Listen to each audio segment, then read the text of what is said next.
Xbox just ended its business update, and too long didn't read version of it. Everything's going to be okay. Xbox isn't dying. I'm glad I took the optimistic wait and see approach, but there was a few interesting teases and updates here, including some information about potential hardware coming later this holiday season that they are teasing. That's being touted as the biggest technical leap console-wise. That is enticing.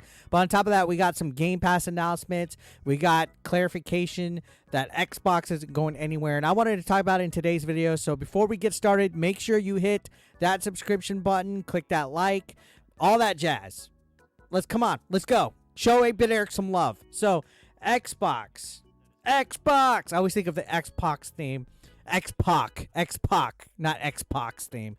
Yeah, they revealed their vision for the future today. They had a podcast roundtable with Phil Spencer, Sarah Bond, who I think is a baddie. Sarah Bond, if you're single, hit me up. And Matt Booty. They basically talked about the path forward for the Xbox brand and its platform, and there are reports of plans to embrace a third-party publishing strategy. There was a lot of, I guess, kumbaya talk, a lot of beating around the bush. At times I felt Phil Spencer was a little bit more too talkative, way more than a YouTuber trying to get 8 minutes of watch time on their videos for the extra ad revenue spot. But anyways, this update confirmed that 4 games will be releasing on other platforms, but they didn't provide additional details. They didn't say which games they would be.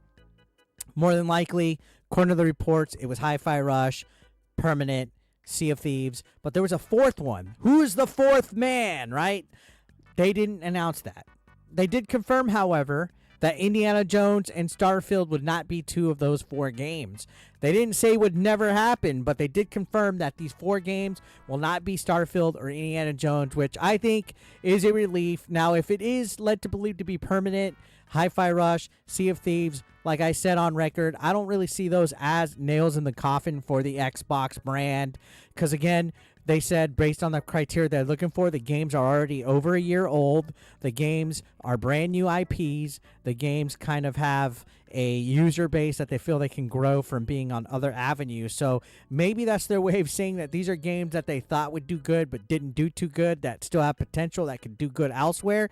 So yeah, no nails in the coffin. Not Halo, not Starfield, not Gears, not Forza, not Fable. So we're in good shape right here. So the biggest news, besides the 4 games will be going multi-platform, is that they basically said that they're not going to get rid of certain games, that they know certain games should not go multi-platform.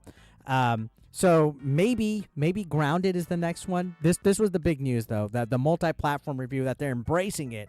I mean, the biggest news out of everything is that they're going multi-platform, and he did say the teams that are building those games have announced plans that are not too far away. As we know, games teams put a lot of energy into their announcements and partners, so I don't want to take anything away from those teams. So I won't be talking about the titles specifically, but I think when they come out, it'll make sense. So he didn't want to steal the thunder from them. He wants these teams to make the official announcements that they are going multi-platform.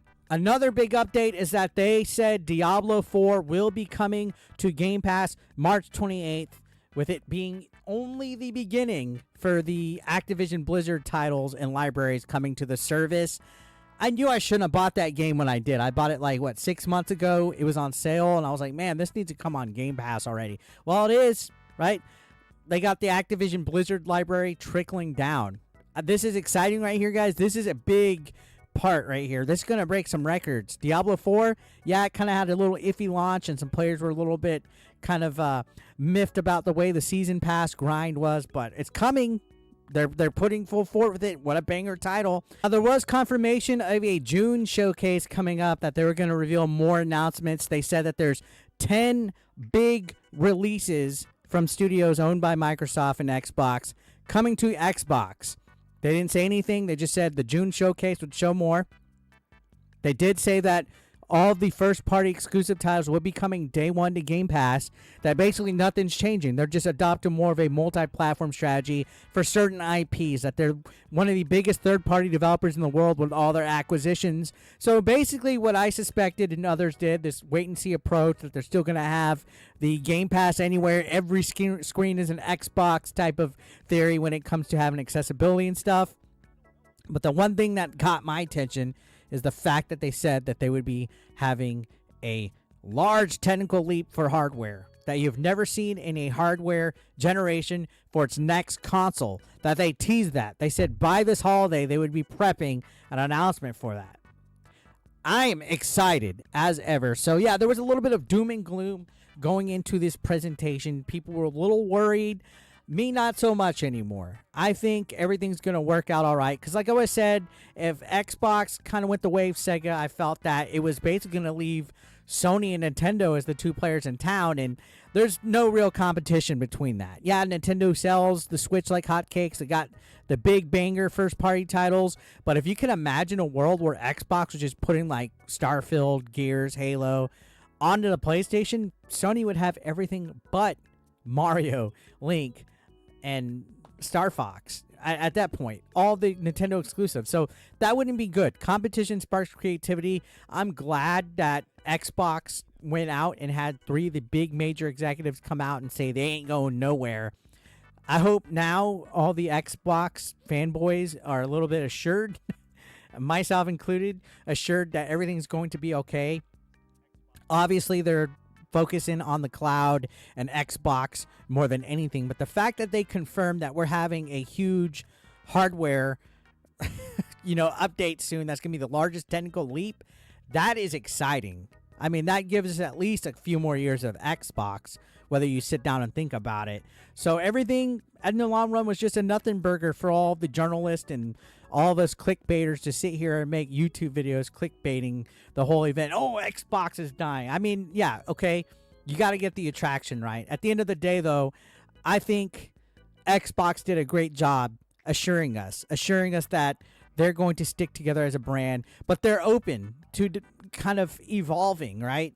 They themselves said games like Call of Duty and Minecraft have a user base that makes the community and the game itself thrive, and it has to go beyond exclusivity. That there's certain games out there, Roblox came up a few times, where it's all about that community and how you can interact and play with each other and cross-play and cross-save. They use a lot of terms that, go along with online live service games, and I think as a third-party publisher, they see that they have some of the biggest games out there that people play online with crossplay, with cross-save. So there's no reason to not take advantage of that and to accept, hey, certain games just can't be exclusive. For me, I personally would want Microsoft to have single-player Activision Blizzard games be exclusive. Everything that is multiplayer focused, like Call of Duty and so forth, throw those on multi-platform. Have them cross-play. Have them cross-saved. Take advantage of it. You got some of the biggest IPs in the world now. After watching this, because I watched it on my Rumble channel, by the way. I'm live streaming on Rumble now daily in the afternoon. Today I did 12 Central to 2 Central, but whether you're watching or not, just get in the afternoon. We had over 580 people watching me on Rumble. Holy smokes. YouTube, where you at? How come YouTube can't do that? When's the last time I had 580 people watching my stream? Nah, I'm just messing with you. Anyways, if you want to go watch that, we had a good reaction on there watching it and getting excited. This event had me pumped. Xbox is here to stay, guys. What are your thoughts? Let me know in the comments down below. I know this is a very divisive topic because a lot of you guys are pro Xbox. A lot of you guys are anti Xbox. Either way, if you are not excited about the future to come in regards to everything Xbox, I don't know what to tell you. You don't love gaming at this point. You don't want to see the gaming industry thrive because this is going to be exciting. This is going to be exciting. They saw where their weaknesses were. They saw certain titles would do better going multi-platform. They saw the Game Pass method is the way to go with the day one. They also hyped up a hardware update coming soon. I'm all for it. I'm waving that green flag today because they won. Now, the next thing that we got to talk about eventually, and that's for another video, is that Nintendo Direct rumor that supposedly Nintendo had a Direct plan for today, but Xbox and the wave of news that they were performing at this point with, the whole, hey, we got an announcement coming, kind of made them shy away from it. I don't think Nintendo did that, but regardless of which, maybe it was wise if that rumor was true for Nintendo to hold off, because Xbox, I think, took some thunder today. So I'm excited. It was all nothing burger. What do you guys think? Let me know down below.